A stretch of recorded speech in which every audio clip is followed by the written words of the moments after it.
Can you speak up and could you uncross your arms? You're not a little girl. We're not in a classroom. You are in a felony court where you could potentially go to prison. I want the truth. You can't handle the truth. State of Texas versus Summer Munoz. All right. So what did you test positive for? And you want to go back to I only use marijuana with me? I counted for meth, marijuana, and I'm sorry. Can you speak up and could you uncross your arms? You're not a little girl. We're not in a classroom. You are in a felony court where you could potentially go to prison. So what are you been using? meth and marijuana. When's the last time you used meth? Like 2 days ago. No, it's more than 2 days ago. How often are you using? I just got out of jail, so I haven't been using that often. Well, I mean, you went straight from jail to use meth. You've been dishonest with the court.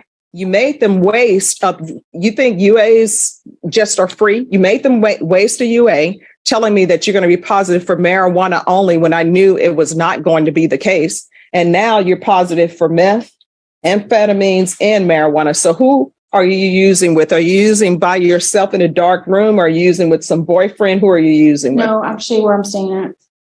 And where is that? With a friend. Who is this friend? Her name is Natasha. All right. I like the way you make up names. I can't believe anything you're telling me now because you were dishonest about the drug use. It's the only place I have to stay at right now. So, they use, and it was tempting.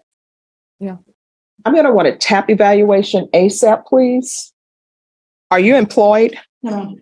So how are you supporting yourself? I'm not.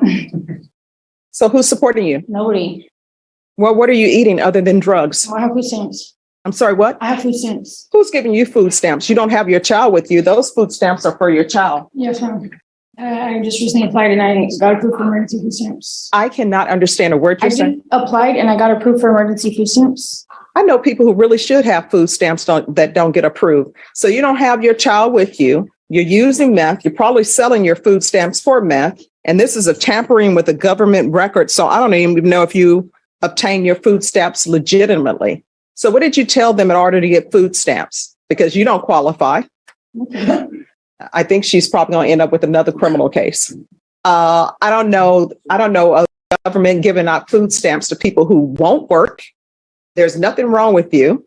You don't have your child with you. Somebody else is taking care of your child. I have to look for work. It's like one of the conditions that they gave me in order to get food stamps. So I'm supposed to be going to the workforce. Well, you're obviously doing a poor job of it, but I tell you what, you're in this court, you're going to have employment. I'm not going to, the length of probation is outside the agreement. So it's going to be more than 4 years in this court because she has a lot of work that needs to be done to, I don't know why you're giving me the attitude. No, I'm not trying to. I'm sorry.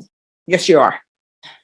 Either that or it's because you're high. I don't know which one it is, but you're giving me attitude. So I don't know if your attorney told you this, but I can send you to the Bexar County Jail as a condition of this probation. And I can also send you to the state jail facility as a condition of this probation for attitude readjustment. Do you want that? No. All right. So I'm going to sentence her to 6 years deferred adjudication. You're getting a job. And there are plenty of jobs that are available. You're going to knock your pride aside. And if you're going to be flipping burgers at McDonald's or working on fries, you're going to be the best fry person you can be until you move up. You understand? Yes, ma'am. How far did you go in school? 9th grade. 9th grade. Why did you drop out? I had a problems at home. What were these problems? You using drugs? No, not necessarily. Just like things that were going on with my mom's marriage and everything else. Mm-hmm. And what's that tattoo on your neck? It says only the strong survive. Sands on their bodies because they can't remember them. All right, it's going to be a $1,500 fine probated. Proof of employment, and it's going to be proof of full-time employment within 15 days. If you have to get 2 part-time jobs, you will get 2 part-time jobs for the court. Full-time employment is at least 40 hours a week. There's to be no employment as a home health care provider or with minors. There's to be no unsupervised contact with minors. Has Child Protective Services been in your life? Yes. And so were your rights terminated? No. What happened to your parental rights? I still have my rights, but I just don't have my daughter. My family disagreed to take care of me until take care of my daughter until I get back on my feet. There's to be 150 hours of community service restitution that will not be waived. She has to do those. you're either going to get your GED or either you're going to get some sort of trade certificate, want a referral to felony drug court, TAP evaluation. If she's not accepted in felony drug court, we'll start with intensive outpatient treatment with probation. There's to be regular reporting by Zoom or in person. The UA hotline, and she's to be tested once a week. Make sure the levels are going down. If the levels start going up, issue a motion to revoke 1 time per week until further notice. We can go off the record. So that tattoo you have about only the strong will survive, that's the mode that your child is being in. And your child should not be in that. Her parents should not be using drugs. Her parents should get her life together, and somebody else should not be raising your child. That's not going to happen in this court. You get another job. Do you understand? And if you got those food stamps illegally, you better turn them in, because your counsel can tell you what the government does. They wait till your food stamps, when you take those monies from the government and you shouldn't have it, they wait till it becomes a felony. Then they turn it in. Do you understand? All right. Thank you. Thank you, Judge. Williams, in cause number 25 DCCR 0985, is charged with capital murder. And Mr. Cashin has filed a motion asking that I reduce bond. We were here either last week or the week before. Reset this case today to give everybody time to get prepared on that motion. And Mr. Cashin, do you intend to call your client? No, ma'am. Okay, you may call your first witness. Okay, but before I do that, Your Honor, I know some of these proceedings are streaming, and one of my witnesses is going to testify. Can she refrain from using her specific address? Absolutely. I don't typically require any, just Jefferson County is fine. Jefferson County, yes. Yes, sir. Yes. Absolutely. We don't Okay. need specific addresses ever, That's what I want. or very rarely, from Okay. especially a witness. Okay. All right. I'd like to call Angel Anderson. Ms. Anderson? And Mr. Williams, if you'll just kind of step around closer to Mr. Cashin, kind of right there. You're good right there, sir. And maybe you can come right up here in the front, please. Good morning.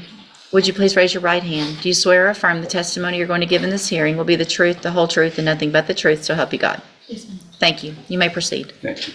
And will you please state your name for the record? Angel Anderson. And Ms. Anderson, where do you currently reside? Beaumont, Texas. Okay. And how long have you lived in Beaumont, Texas? For 45 years. And do you know the gentleman to your left? Yes. And what is his name? Well, And what, Ma'am, can you speak up so that I need to hear you and the court reporter needs to hear you as well, please? Thank you. and what is your relationship to Mr. Williams? that's my brother. So you've known him all of your life. All my life. Does he currently reside here in Beaumont? Yes. Okay. Are you currently employed? Yes. And what do you do, ma'am? I have a business. What kind of business? I have a hair store. Okay. And that's here in Beaumont? Yes, sir. Okay. And how long have you been the owner of that business? For 6 years. Okay. And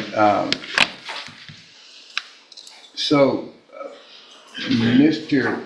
Williams, prior to him being arrested, was he working? Yes. And how long had he been working? Oh, a couple months. And what had he been doing? What type of work? Landscaping. Okay. And he, have you ever, do you know what a bond process is? Yes, sir. And you know what a bond consists of? Yes. And you have to go to a bondsman, correct? Yes, sir. And the bondsman wants to be assured of what things? They were like a co-signer, financial, And some and collateral. Okay. And do you and your family and friends have enough money to post a bond like in the amount of maybe like $50,000? Yes, sir. And presently, he has a bond that's approximately $10 million. Is that right? Yes, sir. And have you all attempted to make that $10 million bond? No, sir. And the $10 million bond, that was set by a magistrate like early on in this process? Yes, sir. And also his other bond for the aggravated assault case was raised. Is that correct? Yes, sir. From what to what? 25,000, if I'm not mistaken, to 100,000. To 100,000? Yes, sir. Okay, so he has approximately $10,100,000 worth of bond.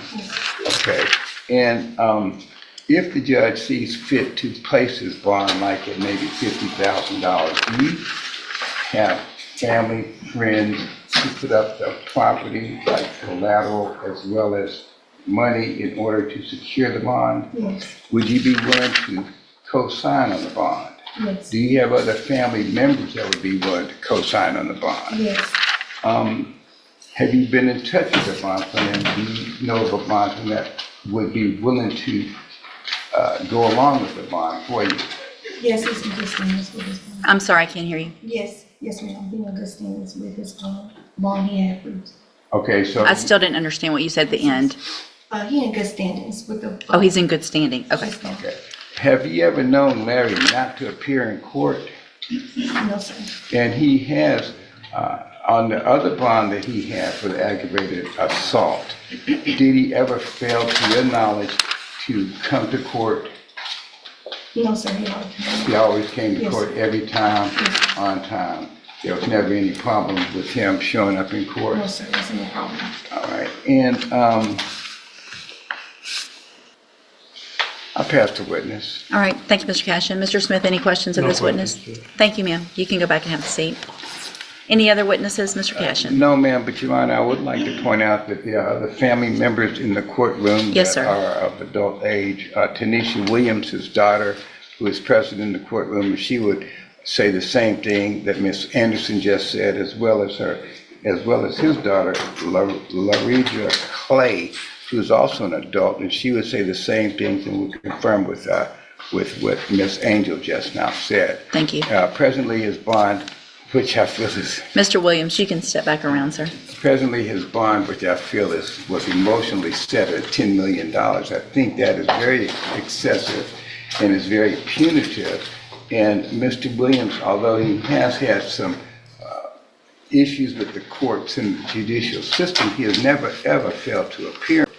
And I think that because of, I think that his prior attendance in court, his prior taking care of all of his court business shows that he is not ready to flee, he's not ready to run, that he will come to court and face the charges and face whatever the court requires of him.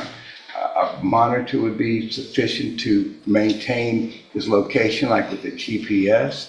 He does need to work, so I would not like to request that he be placed under house arrest, but I think he should be able to have maybe a monitor or maybe some curfew hours as opposed to a $10 million bond. I think a reasonable bond for a case like this should be about $50,000, and I would like to request that the court set his bond at $50,000. Okay. Mr. Smith?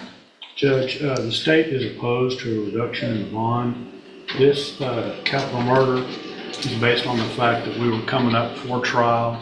The murder of the victim, who was also the victim in the aggravated assault, occurred very shortly before that was actually going to be called for trial. And the fact that he fled after committing this murder to Houston and had to be located in Houston shows that he is likely to run if given a bond. The family of the victim is also in fear for their lives should he get out of jail, and we'll be ready to proceed to trial as soon as Mr. Cashin is up and ready. Your Honor, in regards to what Mr. Smith just said, Mr. Williams, when he was located in Houston, was on his way to my office. And that's the reason he was in and around the Houston area, because he was coming to my office to consult with me because he had heard on the news reports about this alleged murder, and so he was coming to talk to me, and he was not in the process of fleeing, but he was in the process of coming to consult with me about the situation. So I think that by alluding to the fact that he was arrested in Houston is like kind of a stretch, because he was attempting to meet me at the office. All right, so obviously this case is the the date of this case precedes any modifications that happened in our legislation this last cycle that have come into law as of yesterday. One of those is actually that it is appropriate, and if someone is out on a bond for a felony offense, and the allegations are that they commit another felony offense, to have no bond, which is something that is more strict instead of more lenient with regard to bonds. I believe the fact that Mr. Williams has come to court when required obviously is nice and great, but the fact that the allegations are that, and they're allegations, he hasn't been found guilty, but I am entitled to take into consideration the underlying facts of the case. And so based on the offense that he was charged with initially, the aggravated assault, based on the fact that this new allegation is that the victim or the complaining witness in that case is now the victim in this alleged case, I do not find that it would be in the best interest of our community to grant the motion, and I am going to deny that motion to reduce bond. We will get the case moving as quickly as possible. Get with Mr. Smith, and again, just like we talked about before with regard to any issues, just let me know if there's any issues with regard to discovery, and I'll set it for an announcement in about 30 days, give y'all some time to see where you are. And then again, once it's ready for trial, if it's going to be a trial, we'll get that done as quickly as we can. All right, you can go back with the bailiff. If you are new to my channel, please subscribe as I edit these cases and remove all of the mundane, boring, repetitive stuff. And I even remove the silences, so you get only the juicy bits, which I think are always the best bits. Are looking for another episode that has all the boring stuff cut out and gives you just the good stuff, then here a couple that may interest you. Enjoy.